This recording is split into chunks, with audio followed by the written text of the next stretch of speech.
Good evening friends, आशा करता हूँ सभी लोग ठीक होंगे। चलिए पिछले क्लास में जैसे कि देखे थे एक्सरसाइज 1.3 का 1.3 में क्वेश्चन नंबर 1 देखे थे और 2 देखे थे। आज जो है एक्सरसाइज 1.3 का क्वेश्चन नंबर 3 देखेंगे। कितना देखेंगे? Question number 3। तो क्वेश्चन नंबर 3 में बोल रहा है कि अभाज्य गुणनखंड विधि द्वारा निम्नलिखित पूर्णांकों का के एचसीएफ तथा एलसीएम ज्ञात करें। अब अभाज्य गुणनखंड की विधि करना है। अभाज्य गुणनखंड के तो अभाज्य गुणनखंड क्या होता है, इससे हम लोग जानते हैं दोस्तों कैसे होता है। तो सबसे पहले एचसीएफ एलसीएम निकालना है। तो अभाज्य मतलब क्या हुआ कि अभाज्य गुणनखंड मतलब 2, 3, 5 जिसका कोई भाई नहीं है, खुद और दूसरे संख्या से खुद से और अपने से कटेगा, दूसरे से विभाजित नहीं होगा तो अभाज्य। तो उसी के रूप में इसको तोड़ना है 12, 15 और 21 में। तो दोस्तों कैसे तोड़ेंगे? तो लिखना है सीधा स्थिति पहला स्टेप में 12 का अभाज्य गुणनखंड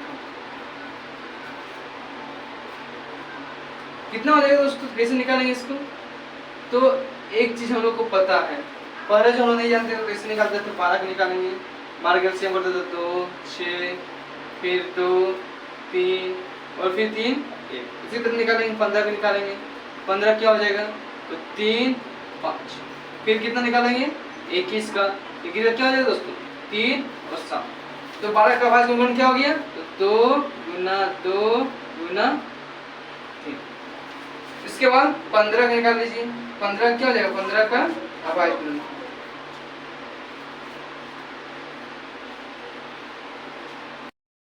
ठीक दोस्तों। तो अब क्या हो गया? तो 12 क्या हो गया? 2 गुना 2 गुना 3 हो गया। 15 क्या हो गया? 3 गुना 5 हो गया। 21 का क्या हो गया? 3 गुना 7 हो गया। 3 गुना 7 कितना हो गया? 3 गुना 7। तो अब क्या करना है? इसका निकालना है एलसीएम और एचसीएफ। तो एलसीएम क्या होता है दोस्तों? जो कॉमन रहता है उसको तो लिखना ही है, बाकी सभी संख्याओं को लिखना पड़ता है। तो सबसे पहले लिखते हैं 12, 15 और 21 का एलसीएम। तो क्या हो जाएगा? एक और लिख लेते हैं 12, 15, 21 का एलसीएम। तो देखिए दोस्तों यहाँ पे क्या करना है? तो यहाँ पे कॉमन देखिए, ये 3 जो है यहाँ भी 3 है, यहाँ भी 3 है। 3 क्या है? हर जगह कॉमन, इसका मतलब 3 पहला हो जाएगा। उसके बाद क्या है?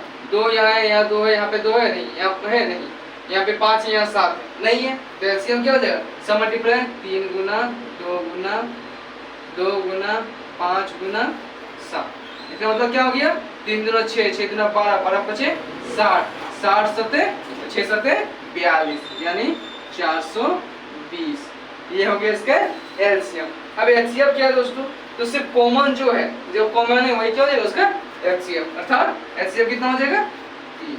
ये हो गया आंसर। अब नेक्स्ट क्वेश्चन देखते हैं दोस्तों। फिर दोस्तों नेक्स्ट क्वेश्चन में है 17, 23 और 29 से क्या निकालना है? एलसीएम और एचसीएम निकालना है। वो भी किस तरह? अभाज्य गुणनखंड से। तो फिर लिखते हैं फर्स्ट टाइम इसी तरह, जिस तरह बनाया 17 का अभाज्य गुणनखंड।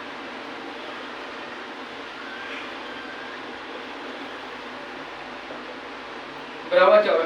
तो दोस्तों ये हम लोग को देख के क्वेश्चन पता चल रहा है 17, 23 और 29। और पिछला ही वीडियो हम पढ़े थे कि 17, 23 और 29 क्या है? अभाज्य संख्या है। तो इसका क्या होगा? अभाज्य संख्या। तो इसका मतलब तोड़ेंगे क्या हो जाएगा? 17 गुना 1। फिर 23 का लिखेंगे, 23 का अभाज्य गुणनखंड।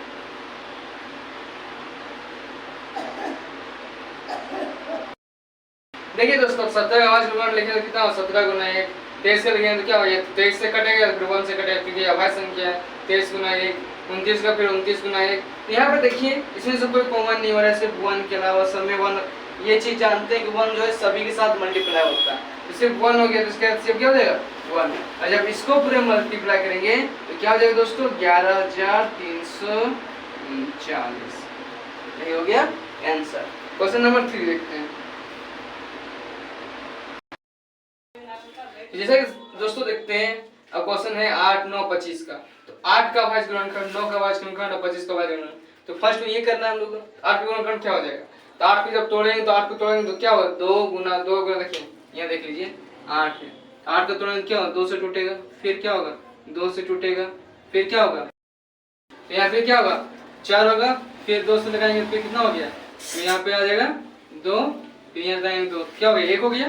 फिर देखते हैं 9 का, देखते हैं 9 को जब देखेंगे तो फिर क्या होगा 3 3, 25 को देखेंगे तो क्या हो जाएगा 5 और 5, तो 8 के अवयव मूलमंड क्या हो जाएगा 2, फिर गुना 2 गुना 2, 9 का 3 इंटू 3, फिर 25 का 5 इंटू 5। अब यहाँ पे ध्यान दीजिए दोस्तों, क्या यहाँ में से एक भी कॉमन हो रहा है? नहीं हो रहा है। इसका मतलब एक इसमें भी कॉमन है, इसमें भी एक है और इसमें भी एक है। इसका एचसीएफ क्या हो जाएगा दोस्तों 1 हो जाएगा पूरा। अब बताओ बचा 8 9 और 25 का एलसीएम। तो अब यहाँ देखिए 2 2 जा 4 2 जा 8 8 इंटू 9 इंटू 25 सबको मल्टीप्लाई कर देंगे कितना हो जाएगा। तो मल्टीप्लाई करने सबसे आसान ट्रिक दोस्तों कैसे करना है, ये 25 है उस दिन बताए थे, 25 है 25 रहने दीजिए। इसके बाद यहाँ क्या है 4 है, 25 इंटू 4 कितना हो जाएगा 100। कितना हो गया दोस्तों 100। अब बचा क्या, ये 2 बच गया और ये 9 बच गया, तो 100 इंटू 18 क्या हो जाएगा 1800। कितना हो जाएगा दोस्तों 1800 आंसर।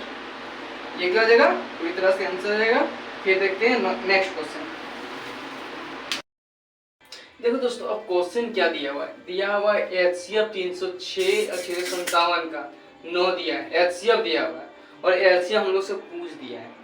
तो यहाँ पे एक चीज हम लोग पहले ही पढ़ चुके थे कि दो संख्याओं का गुणनफल बराबर होता है एलसीएम गुना एचसीएफ। तो दो संख्याएं क्या है, तो दो संख्या यहाँ 306 है, देखिए यहाँ पहला संख्या जो है 306 है और दूसरा 657 है।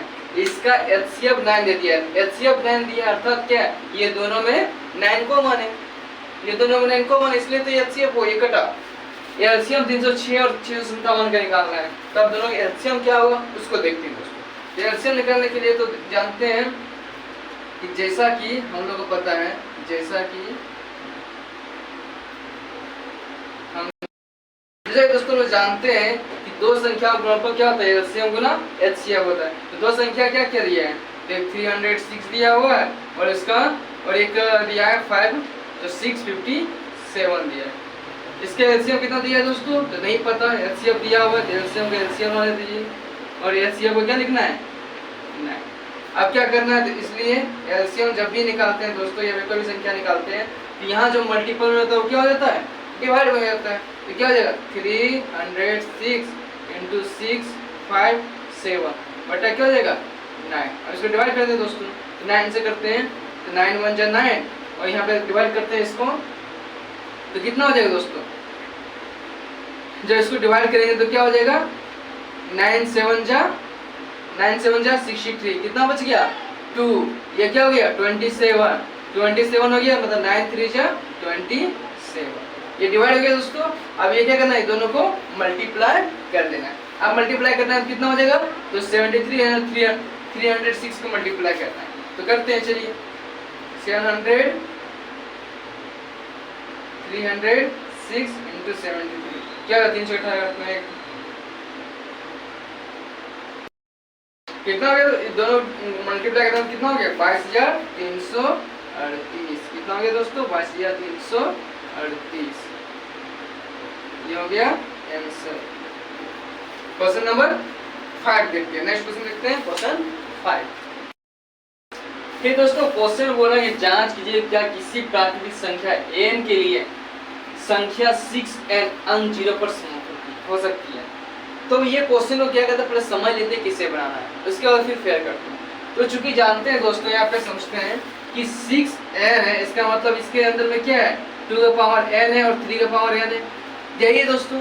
अब 0 पर समाप्त करने के बाद बोल रहा है तो 0 पे समाप्त तब भी हो सकता है जब उसमें क्या होगा तो उसके वो संख्या जो है उसके अंदर में होना चाहिए 5 या फिर 2 यानी 10 का मल्टीपल होना चाहिए दोस्तों। जब 10 का मल्टीपल होगा तो 5 से पूरी तरह से विभाज्य होगी और 5 से जब पूरी तरह से विभाज्य होगी तो वो क्या होगा 0 पर वो समाप्त हो जाएगी, तब ऐसा होगा। तो इसमें क्या है कि दोस्तों हम लोग देखते हैं कि यहाँ 6n है, 6n में क्या है 2 पावर n है 3। तो देखिए दोस्तों यहाँ पे ध्यान देने की बात है कि 6n जो है 2 और 3n का मल्टीपल है, कहने मतलब ये 2 से भी है 3 का भी है। इसमें क्या 5 का मल्टीपल है, 5 का मल्टीपल नहीं है, जिस वजह से ये क्या है संख्या शून्य पे समाप्त नहीं होगी। यही चीज को हम लोग क्या करते हैं, फ्रेज से लिखते हैं। क्योंकि यहाँ पे देखिए जो भी संख्या होगा जो है n में जब डिवाइड होगी 0 पे समाप्त होना है, तो वो या तो 5 का ही मल्टीपल होना चाहिए। 5 का मल्टीपल होगा तो वो क्या होगा, ये 0 पे क्या हो जाएगा, समाप्त हो जाएगा। उसके लिए क्या चाहिए, 5 या और 2 का मल्टीपल यानी 10 चाहिए। जब 10 पे होगा तो वो क्या होगा, संख्या 0 पे समाप्त हो जाएगी। लेकिन यहाँ 2 और 3 का मल्टीपल, 3 का मल्टीपल में कभी भी संख्या पूरी तरह से डिवाइड नहीं होती, ये आप लोगों को पता है, कुछ ना कुछ शेष बच जाता है। इसलिए जो है इसका जो पूरी तरह से स्ट्रक्चर निकलेगा कि 6 का पावर n जो है कभी भी 0 पे समाप्त नहीं होगी। तो ये चीज को बताइए और देखते हैं फ्रेज में लिखते हैं क्या लिखना है सेंटेंस को। ठीक है दोस्तों, तो चलिए अब इस चीज को क्लियर है, तो नेक्स्ट में देखते हैं कैसे इस चीज को लिखना है।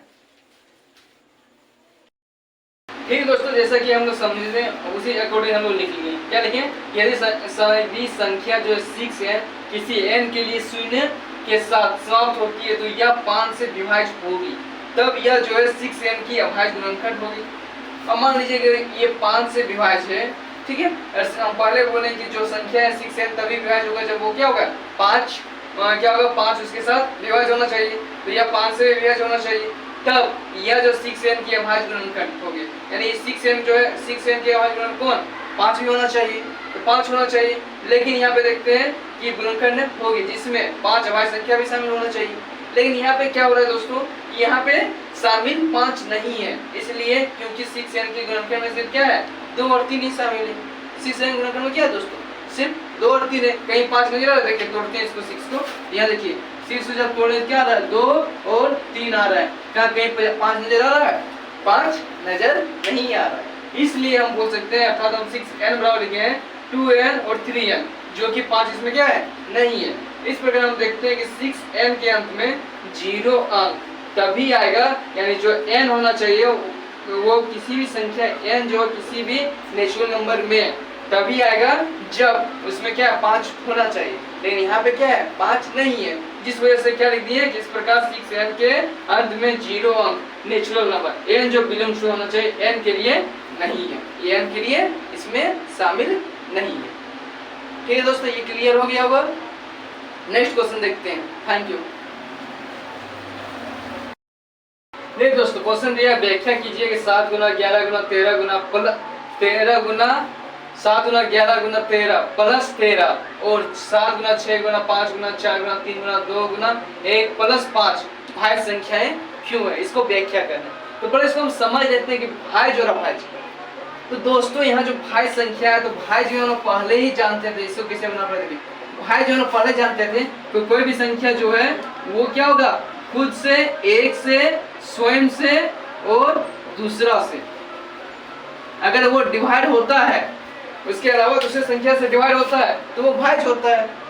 तो यहाँ पे ध्यान देखना की जरूरत है दोस्तों कि यहाँ पे क्या है, 7 गुना 11 प्लस गुना 13 प्लस 13 है, और यहाँ देखिए 7 गुना 6 गुना 5 गुना 4 गुना 3 गुना 2 गुना 1 प्लस 5 है। तो यहाँ पे ध्यान देना है कि देखिए यहाँ पे 13 है, यहाँ पे 13 क्या हो जाएगा, कॉमन। 7 गुना क्या दे दो, 7 गुना 11, 7 गुना 11 प्लस क्या हो गया 1, और इसमें ध्यान देना है, इसमें क्या होगा 7, यहाँ पे क्या है 5 यहाँ भी है, 5 यहाँ भी है, 5 क्या किए कॉमन, 5 जैसे कॉमन किए क्या होगा 7 गुना 6 गुना 5 गुना 4 गुना 3 गुना 2। देखिए दोस्तों यहाँ पे क्या है, तो 7 गुना 6 गुना 4 गुना 3 गुना 2 गुना 1 प्लस देखिए, तो यहाँ पे ध्यान देते हैं कि यहाँ पे 5 भी है और यहाँ 13, ठीक है। तो ये संख्या देखिए, इसके अलावा भी बहुत सारी संख्या है ना दोस्तों, कुछ ना कुछ संख्या से। तो ये क्या होगा, क्लियरली हम लोग को दिख रहा है कि यहाँ पे तो 1 मल्टीप्लाई होगा ही, 1 के साथ स्वयं से जो संख्या होगा, जो भी इसमें जोड़ के आएंगे वो संख्या भी उससे डिवाइड होगी, उसके साथ ही 13 और यहाँ पे इस संख्या का मल्टीप्लाई है, अर्थात ये क्या होगा, ये दोनों संख्या भाज्य होगी। समझ में आया। इसी चीज को फिर हम इसको लैंग्वेज में लिखते हैं, ठीक है दोस्तों, आइए लैंग्वेज में लिखते हैं। ठीक है दोस्तों, तो यहाँ देखते हैं, जैसे हम लोग पिछले समझ लिए, तो अब क्या करना पड़ेगा, सबसे पहले हम लोग प्रोसेस क्या किया, 7 गुना 11 गुना 13 प्लस 13, यहाँ भी 13, दोनों में 13 क्या किए, कॉमन कर दिए दोस्तों, तो क्या हो गया 7 फिर 11, और जब 13 निकाल लिए तो यहाँ क्या बचेगा, 1 बचेगा, यहाँ भी क्या बचेगा 1। अब क्या किए, 13 और 13 रख लिए, और 7 × 11 मल्टीप्लाई क्या हो गया 77 प्लस 1, ठीक है। तो क्या होगा 13 हो गया, 78 हो गया, 71 हो गया। अब ये दोनों को मल्टीप्लाई करते हैं, क्या हो गया 140। अब यहाँ ध्यान दीजिए दोस्तों कि 140, तो यहाँ देखिए दोस्तों क्या है, तो मल्टीप्लाई 1014 जो 1014 है, तो उसमें देखिए क्या है कि 1014 का जो निकालेंगे तो ये एक से तो कटेगा ही दोस्तों, उसके अलावा फिर क्या कटेगा, उससे भी डिवाइड होगा तो आपका 1014 से भी कटेगा, 100 से भी कटेगा। उसके अलावा यहाँ देखिए इसका तोड़ते हैं तो इसका क्या 13 गुना 78 से तोड़ रहा है, तो ये क्या होगा दोस्तों, क्लियर दिख रहा है कि भाज्य होगा ना, क्योंकि ये 13 और 78 का भी से टेबल से भी कट रहा है। तो हम लोग पहले जानते हैं भाज्य संख्या उसे बोलते हैं जो एक स्वयं और किसी अन्य संख्या से डिवाइड होना चाहिए, तो एक और स्वयं उसके अलावा 13 और 78 से डिवाइड हो रहा है, ये क्या है भाज्य, ये क्या लिखेंगे भाज्य। सेम कंडीशन इसमें लगाते हैं दोस्तों 7 6 5 4 3 2 1 प्लस 5, तो 5 यहाँ भी है और यहाँ भी 5 है, 5 कॉमन कर लिया तो क्या हो गया 7 6 4 3 2 1 प्लस 1, क्योंकि 5 कॉमन ले लिए। अब ये सारी संख्या जब मल्टीप्लाई करते हैं तो कितना हो गया 1008 और प्लस 1 क्या हो गया, तो इसको जोड़ने पे क्या होगा 1009, तो 1009 होगा, तो इन दोनों को मल्टीप्लाई करेंगे तो क्या होगा 5045। ये भी क्या है दोस्तों, देखिए 5 और 1009 का क्या है मल्टीपल है, 5 into 1009 का क्या है मल्टीपल है, जो कि क्या है किसी दूसरी संख्या से भी एक और स्वयं से दूसरे से भी मल्टीपल है, विभाजित है, इसका मतलब ये क्या होगा भाज्य होगा, ये भी क्या होगा भाज्य होगा। इसके बाद लास्ट में क्या लिखना, अतः ये दोनों संख्याएं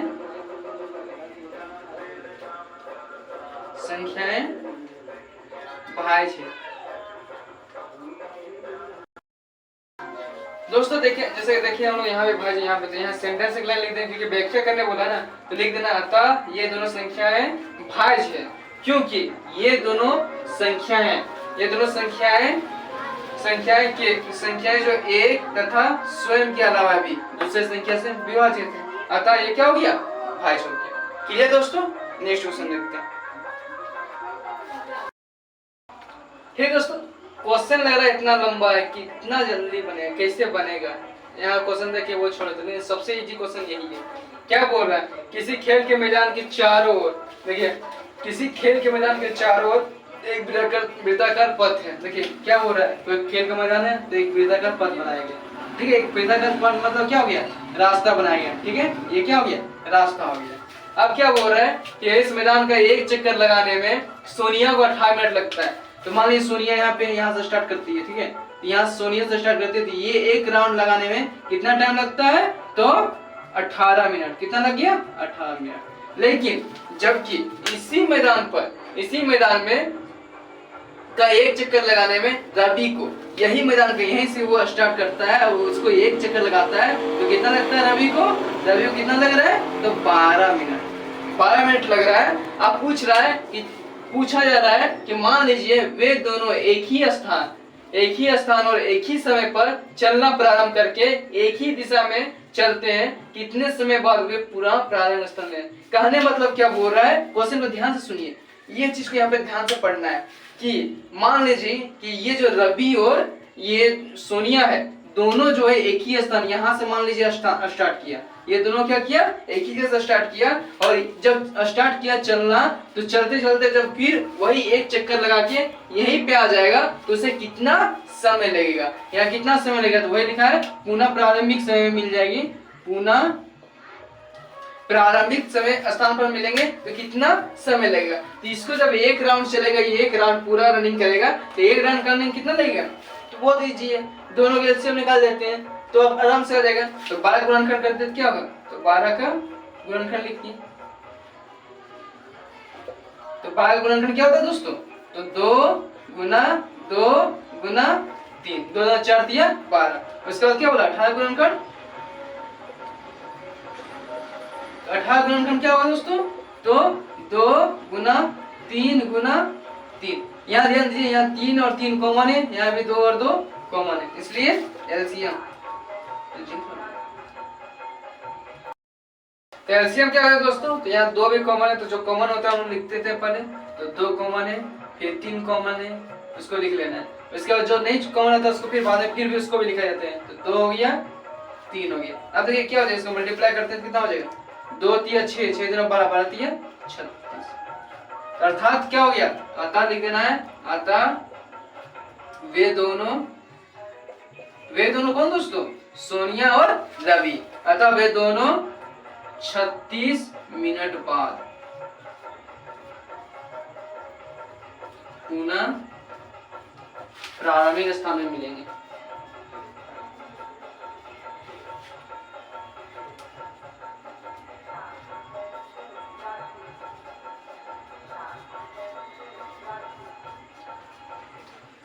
ठीक है दोस्तों, वीडियो अच्छा लगे तो लाइक शेयर कमेंट और सब्सक्राइब करने ना भूलें, बहुत मेहनत से बनाता हूँ। अगर वीडियो अच्छा लगे तो शेयर जरूर कीजिएगा। Thank you.